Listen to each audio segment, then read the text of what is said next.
Pemirsa, para pelaku wisata di Kabupaten Gianyar kini mulai menyongsong pariwisata dengan tatanan kehidupan era baru.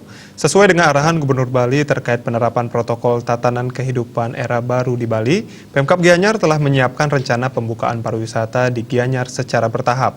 Pendampingan terus dilakukan terhadap daerah tujuan wisata atau DTW untuk memastikan DTW tersebut telah menyediakan fasilitas penunjang protokol kesehatan. Memastikan kesiapan objek dalam penerapan protokol kesehatan, pemerintah Kabupaten Gianyar telah meninjau beberapa daerah tujuan wisata dalam menerapkan tatanan kehidupan era baru di Kabupaten Gianyar. Ditemui di sela-sela rapat, Bupati Gianyar Imade Mahayastra menjelaskan pihaknya juga telah menyiapkan sertifikat kelayakan bagi objek wisata dan akomodasi pariwisata lainnya di Gianyar untuk dibuka kembali pada tatanan kehidupan Bali era baru. Saat ini, sertifikat layak buka telah dikeluarkan oleh Kabupaten Gianyar, termasuk DTW yang dikelola oleh Pemkab Gianyar sendiri. Sesuai dengan surat edaran Gubernur Bali, nantinya terdapat 3 tahapan dalam membuka usaha pariwisata di Bali. Sudah rapat dengan Pak Gubernur dengan Bupati Sebali terkait dengan kesiapan tanggal 9 kemarin.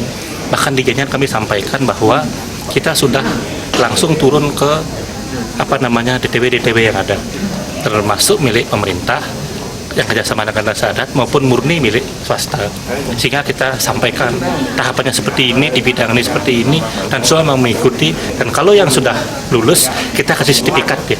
Bahkan sertifikatnya sudah sebelum tanggal 9 sudah saya kasih. Ada beberapa yang sudah kita berikan sertifikat, mereka siap melaksanakan new normal sesuai dengan regulasi yang telah ditetapkan oleh Bapak Gubernur Bali. Berapa sektor Pak Bupati yang dibuka? Ya, kita nanti harapkan semua tergantung kesiapan mereka. Namun sekarang Dinas Pariwisata sedang turun. Tetap tiap hari turun, terus memantau baik hotel, restoran maupun objek-objek wisata. Pembukaan tahap pertama yang telah dilakukan pada 9 Juli lalu, kemudian pembukaan bagi wisatawan lokal pada 31 Juli mendatang, hingga pembukaan secara menyeluruh termasuk wisatawan mancanegara pada 11 September mendatang. Pemerintah Kabupaten Gianyar akan terus mengawal perkembangan dalam pelaksanaan protokol tatanan kehidupan era baru bagi pariwisata di Kabupaten Gianyar. Agung Rai, Bali TV.